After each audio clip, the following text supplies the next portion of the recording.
This is Resonant Time, a show about spotlighting the fascinating human dramas to be found within the most riveting moments of history. My name is Cam.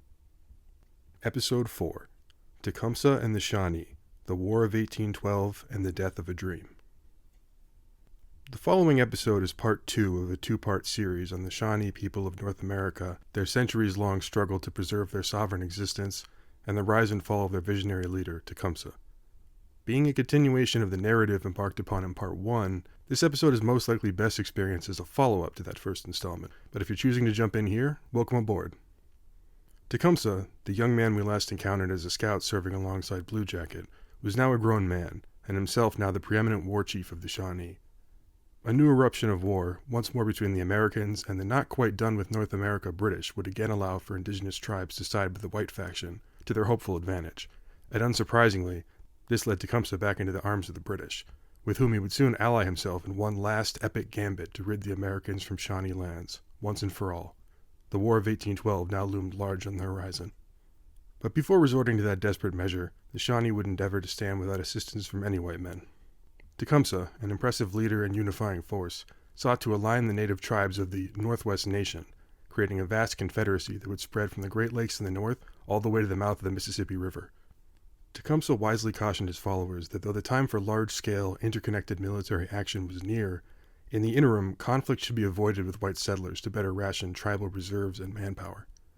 Tecumseh's visionary outlook and extremely popular appeal did not go unnoticed by the whites pressing into these northwestern lands, worrying and impressing Americans in seemingly equal measure. Governor of Indiana Territory and future U.S. President William Henry Harrison met with Tecumseh on a few occasions in a fruitless effort to lower tensions, and thusly to bring some relief to paranoid American settlers, seeing as they did the growing indigenous unity and organization just beyond the margins of their tenuous frontier. A quote from Harrison, so remarkable in its degree of clear admiration that I'm including it in full, ran, "The implicit obedience and respect which the followers of Tecumseh paid to him is really astonishing, and more than any other circumstance bespeaks him one of those uncommon geniuses which spring up occasionally to produce revolutions, and overturn the established order of things. If it were not for the vicinity of the United States, he would, perhaps, be the founder of an empire that would rival in glory Mexico or Peru. No difficulties deter him. For 4 years he has been in constant motion. You see him today on the Wabash, and in a short time hear of him on the shores of Lake Erie or Michigan, or on the banks of the Mississippi. And wherever he goes, he makes an impression favorable to his purposes. He is now upon the last round to put a finishing stroke to his work." Harrison was infamous for intoxicating natives to better take advantage of them at land negotiations, for which he then generally compensated them exceedingly poorly. Such a deal was struck in 1809 when Harrison, tactfully ensuring Tecumseh's absence beforehand, swindled the Potawatomi, Delaware, and Miami out of 3 million acres of native-occupied land for a paltry 2 cents an acre. Such tactics infuriated Tecumseh, who continued smaller raids against American settlements whilst marshaling his forces and uniting more tribes. Worth very briefly touching on here is perhaps the differing notions held by whites and natives at this time on the idea of occupying natural resources, land included, and specifically the idea of owning them. In response to Harrison's swindle, Tecumseh reportedly said, "Sell a country? Why not sell the air, the great sea, as well as the earth? Did not the Great Spirit make them all for the use of his children?" Now, obviously, contested control of natural resources, such as prime hunting grounds especially, was not a concept foreign to native peoples, who themselves had displaced and been displaced by one another throughout the centuries. Grounds often associated with one tribe or another were not terribly infrequently not actually the lands the tribe traced their origins to, and as powerful forces within Native America made waves, the ensuing ripples would force many peoples to relocate and adapt to new circumstances. See for instance the mighty Comanche, pushing tribes like the Apache south of ideal traditional hunting territories, into the Badlands of northern Mexico, or the legendary Lakota being driven by the Anishinaabe and Cree peoples from their ancestral wooded homelands in present-day Minnesota and Wisconsin onto the Great Plains of today's North and South Dakota. It would be in this setting where they would adapt to horse rearing, buffalo hunting, and a more nomadic lifestyle, ultimately becoming a timeless icon of the American West, frozen forever for posterity as this particular incarnation along their storied tribal timeline. While this was all understood by the indigenous population, the idea that one could own natural resources rather than occupy them by right of force or displacement was extremely foreign conceptually, and likely extremely off-putting spiritually, as it clashed with an understanding of the earth as an inheritance from ancestral benefactors, if not to be peaceably shared in some sort of proto-utopian Eden, then at least to remain free and within fair play, to be used by whomever made the most persuasive case to be the perhaps temporary steward of that land, whether convincing with diplomacy, force, or otherwise. But to commodify it, this was an affront hard to grapple with, conceptually. But to return to our narrative, a showdown between Tecumseh and Harrison was feeling increasingly inevitable. Tecumseh was not an only child. Notable among his siblings, he had an older brother, Cheeseekau, who was an accomplished warrior in his own right and served as mentor to a younger Tecumseh. But Tecumseh also had a younger brother of considerable import to posterity, one whose legacy was not founded on the martial pursuits like those of his brothers partially were. This younger sibling was Tenskwatawa, who compensated for his lack of combat prowess, having blinded himself in his right eye with an improperly directed arrow, with religious fervor, carrying a compelling prophecy and wielding a great gift for assembling the faithful behind his movement. Tenskwatawa was an alcoholic in his younger days, and once drank himself into a coma, but it was in awakening from this coma that his spiritual origins sprung. Claiming to have communed with the Master of Life and seen a vision of heaven whilst comatose, he described paradise as a place honoring people living in the traditional ways of the Indians, shunning the civilized ways of the white men. These people were said to have been seen to reside in hell, where they drank alcohol copiously amidst their modernity. Tenskwatawa gave up drinking upon awakening, and began to preach this vision of comforting religious epiphany. By sticking to their time-honored traditions, the Indians were on the right track, and due eternal reward. Conversely, the white man and his ways represented the wrong course to follow, with everlasting damnation awaiting. It makes perfect sense that alcohol would be so closely associated with downfall, decay, and sin for the natives in particular, with forms such as whiskey being heavily associated with dangerous, enslaving vices so often employed by white men to take advantage of Indians in dealings, addicting them, destabilizing their communities, and ruining lives. Tenskwatawa's vision would also be one of several similar millenarian Indian prophecies, often popping up abruptly and blending traditional spirituality with concepts drawn from Christianity, to depict a glorious return to the old ways, if they only kept the faith, and a promise of banishment for the whites, their ways, and their influence. With natives of many tribes now flocking to Tenskwatawa's new religious movement, a truly pan-Indian assemblage united in the formation of Prophetstown, situated in present-day Indiana. In tandem with this new religious fervor bringing many groups of indigenous peoples together, Tenskwatawa's brother Tecumseh was simultaneously uniting many groups militarily, building his pan-Indian coalition to greater and greater heights of strength, meant to operate in lockstep with his brother's vision, in fulfillment of Indian resurgence and white recession and reversal. Traveling as far afield as New York and Florida, Tecumseh met with tribal leaders far from Shawnee homelands in search of willing participants for his grand confederacy of armed Indian resistance. Deeply concerned by the prophetic stirrings and armed emboldening seen forming to his west, William Henry Harrison was sufficiently alarmed to assemble soldiers and militiamen and march against Tecumseh and Tenskwatawa's followers at Prophetstown. It happened that the timing of Harrison's attack coincided with Tecumseh's absence from the village, being out on a recruitment mission abroad, leaving his younger brother in charge, a costly misfortune. Upon reaching Prophetstown, Harrison's forces were met with a white flag, signifying hopes of parley between Tecumseh and Harrison. Tecumseh being away and now marching back towards home, this was essentially offered to buy time. Harrison reluctantly agreed, but by dawn of the next day, unwilling to wait for his far more militarily gifted brother, who had cautioned him to hold fire, Tenskwatawa, believing himself and his followers blessed and immune to the white man's bullets, not the last time this would be erroneously believed and catastrophically tested, led an assault on Harrison's camp, breaking the ceasefire. The so-called Battle of Tippecanoe thus erupted. Caught off guard and surrounded, Harrison entered the fray of what would initially be a rather chaotic battle, with some of his men breaking and fleeing, and periodic engulfment of his lines by enemy warriors. The use of heavier firepower and greater troop strength ultimately paved the way for Harrison's victory, and Tenskwatawa, now exposed for promoting falsehoods as to the invulnerability his followers had at their disposal, as well as his shoddy leadership, was thoroughly discredited, with many of his former adherents abandoning him and his religion. Prophetstown thus abandoned, the Americans torched it to the ground, and a disheartened, embittered Tecumseh would return finally to be greeted with its ashes. This would at last set the stage for Tecumseh's involvement with the British in the fast-approaching War of 1812. His interests, preventing white encroachment and preserving sovereignty and territorial integrity, far more aligned to the now partially vacated crown, Tecumseh pledged his ongoing support to the British, expecting logistical support and material bolstering in exchange for loyalty in standing against the Americans. In Europe, the colossal military, political, and cultural shakeups wrought by the French Revolution of the late 18th century and the ensuing and ongoing Napoleonic Wars set the stage for renewed conflict in the North American continent. With maritime Atlantic trade hugely interrupted by the European conflict, Britain sought to deny their French adversary the benefit of American shipping, a disruption to commerce that the Americans felt quite bitterly. Worse, the British had begun a staggeringly incendiary and short-sighted practice of stopping American vessels at sea and impressing members of their crews into forcible British naval service. While some of these men were in fact British Navy deserters, the domineering and indiscriminate nature of the policy wreaked havoc on Anglo-American relations. Complicating matters further was that the Americans had offered both the British and the French an offer in the hopes of escaping at least one of the then mightier nations' trade embargoes. Cease seizures of U.S. merchant shipping, and the U.S. would support enforcement of that nation's trade blockade. The French agreed, earning the U.S. no favor among the British.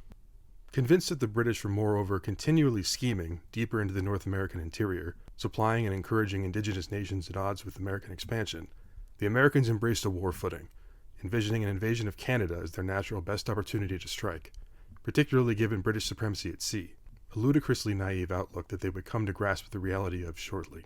With the seemingly unending strife in Europe waging on, the British in North America knew massive troop reinforcements would not be forthcoming. To shore up this deficiency, the British hoped to stir the native nations to action in their aid, relying most heavily on tribes of the Old Northwest, primarily in American territory. If these could successfully reroute enough American military attention away from more vulnerable and consequential zones required to subjugate Canada, the British and their alliance may yet have a good shot at victory. The Americans declared war in June of 1812, with former President Thomas Jefferson bullishly claiming, "The acquisition of Canada this year, as far as the neighborhood of Quebec, will be a mere matter of marching, and will give us experience for the attack of Halifax the next, and the final expulsion of England from the American continent." U.S. Secretary of War William Eustis predicted, "We can take the Canadas without soldiers. We have only to send officers into the province, and the people will rally round our standard." And statesman Henry Clay would proclaim, "The militia of Kentucky are alone competent to place Montreal and Upper Canada at your feet." None of this would prove to be so.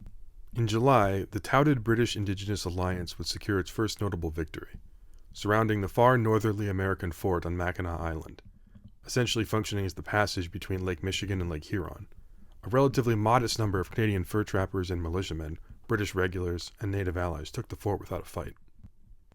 Meanwhile, further south, Fort Dearborn, present-day Chicago, also fell to native forces allied with the British, now creating a snowball effect of indigenous support and morale that drove many more to Great Britain's, and more specifically Tecumseh's, banner.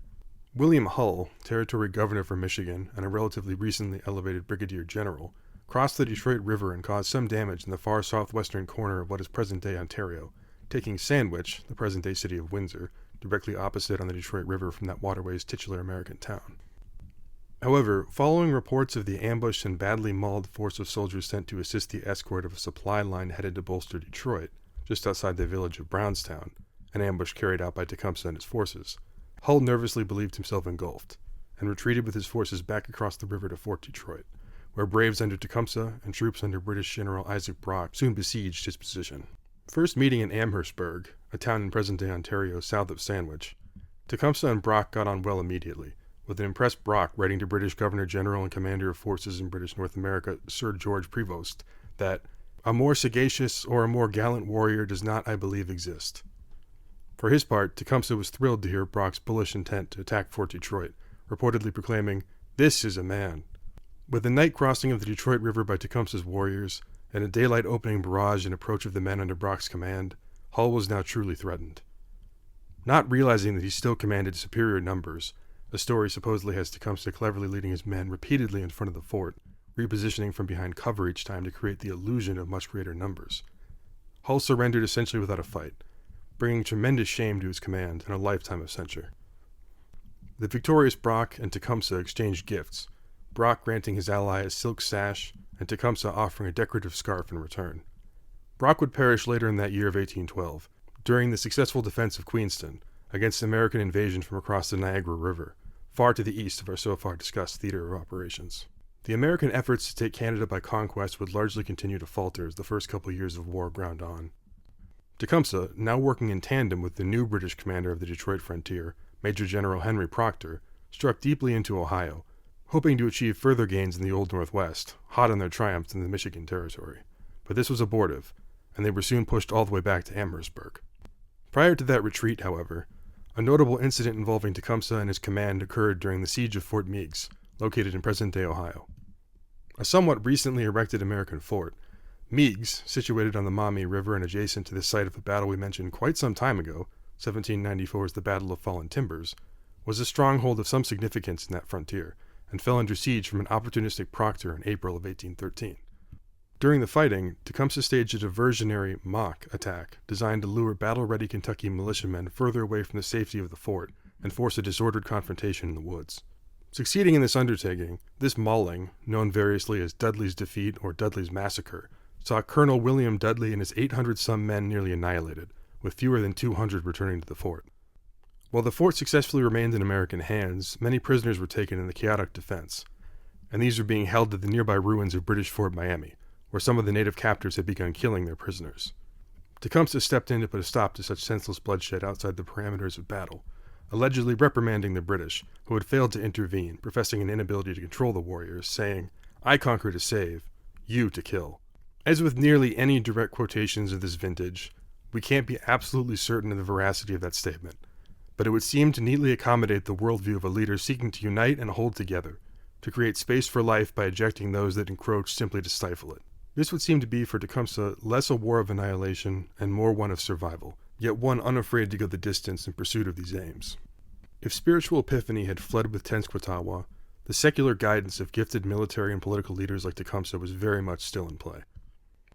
To zoom out once more, the broader War of 1812 was waging on around our central player, with advances and regressions by Americans and British alike on both the eastern and western theaters. Still in April of 1813, the Americans would stage an amphibious landing at York, present-day Toronto, capturing and razing the then capital of Upper Canada. This act would be more than repaid in kind in 1814, when the British captured Washington, D.C. and burned many important locations, including the Capitol Building and the Executive Mansion, called such before it obtained its modern name, the White House. Following a tremendous American naval victory at Put-in Bay on the waters of Lake Erie, however, in September of 1813, prospects for success from British indigenous land forces diminished, as relinquishing such control of that pivotal waterway left Proctor and his forces vulnerable. General William Henry Harrison, a name you may recall since having replaced the disgraced Hull after his bloodless surrender at Detroit, now moved in earnest against the British in southwestern Ontario, causing Proctor to scramble eastwards ahead towards Burlington Bay. Through possibly miscommunication, possibly cowardly omission, the many indigenous allies of the British in and around Amherstburg were not informed of this retreat, leading to confusion and great consternation. Tecumseh is reported to have scornfully rebuked Proctor, calling him a fat animal that carries its tail upon its back, but when affrighted, it drops it between its legs and runs off. Now moving eastwards towards Lake Ontario, the combined British indigenous forces were in the swampy terrain around the mission of Moravian Town, on the River Thames, situated slightly northeast of present-day Chatham, Ontario, when William Henry Harrison caught up with them and gave battle. Positioning his warriors in the right of the entrenched British, Tecumseh was said to have ridden along the line of Proctor's soldiers, shaking hands with the men as he passed. Surely he must have still hoped this alliance of convenience would hold to pay its dividends, even if only in coming together to fight this common enemy. But likely under no illusions as to the diverging interests of the British and those of his Confederacy, and enduring of late increasing unreliability from these supposed friends, I have to wonder what weighed upon Tecumseh's mind as he now assembled his men and prepared for battle, sinking into the mud of a land quite far from the northwest frontier he primarily fought to secure. Considerably outnumbered, the demoralized, tired British troops were routed quickly under American cavalry charges, with Proctor and much of his command shamefully fleeing the battle or surrendering. Tecumseh, however, urged his warriors to stand their ground, and there he and much of his company fought to their deaths, giving the dismounted Americans a spirited, desperate, but ultimately futile resistance in the close quarters of the boggy underbrush. The exact details of Tecumseh's death are unknown, but he was said to have been buried somewhere secret in the vicinity of the battlefield. In the aftermath of the struggle, as a great testament to the skill and courage of the Shawnee chief and his braves, William Henry Harrison told U.S. Secretary of War John Armstrong, Jr., that all his casualties stemmed from the indigenous warriors, with none being accounted to the British troops. The impact of Tecumseh's death on pan-Indian resistance cannot be overstated. His alliances broke down immediately upon his loss, and with rare exception, the future of U.S. Native American relations would again be tackled tribe to tribe, a comparatively effective process of divide and conquer for America, erasing all possibility of a preserved, unified Native American nation in North America. The path towards full settlement of the U.S. states of Michigan, Indiana, Illinois, Wisconsin, and Minnesota was enabled following the collapse of Tecumseh's dream, with tribes once more drifting away from their formerly impressive unity. Besides bolstering various notions of American manifest destiny, the Battle of Moraviantown also signaled trouble for Britain in the old northwest frontier, and Proctor would be severely censured for his ineptitude and cowardice. The war itself would end with something of a shrug in late 1814, with Britain too tired to carry on further, and the U.S. happy to have simply not lost. But the grander, much longer-running war for Shawnee territorial aspirations, and specifically Tecumseh's vision of securing an indigenous nation capable of standing up to encroachment and the ensuing displacement and despair, died proudly, if tragically prematurely, in that swampy earth by the Thames. Other tribes would in future rise up, following some similar Tecumsean worldview and rhetoric, but arguably none would ever come so far, nor be led so well, as Tecumseh's great ambition. Today, Tecumseh is widely revered to the extent he's studied, to the point that many words not of his own saying have been attributed to him, and much legend has sprung up around his life and exploits. He's become something of a national hero to some Canadians, and not entirely appropriately so, as though he died repelling Americans on Canadian soil, he was there assisting an ally of convenience he increasingly mistrusted and held in relatively low regard, fighting a battle in the very distant periphery of his larger doomed cause. But if we are to miss a tribute in our hero worship, the sentiment remains essentially pure. Canadian legend, or American general's middle name, the evocation is a mighty one, and people need such towering examples. Thanks for watching.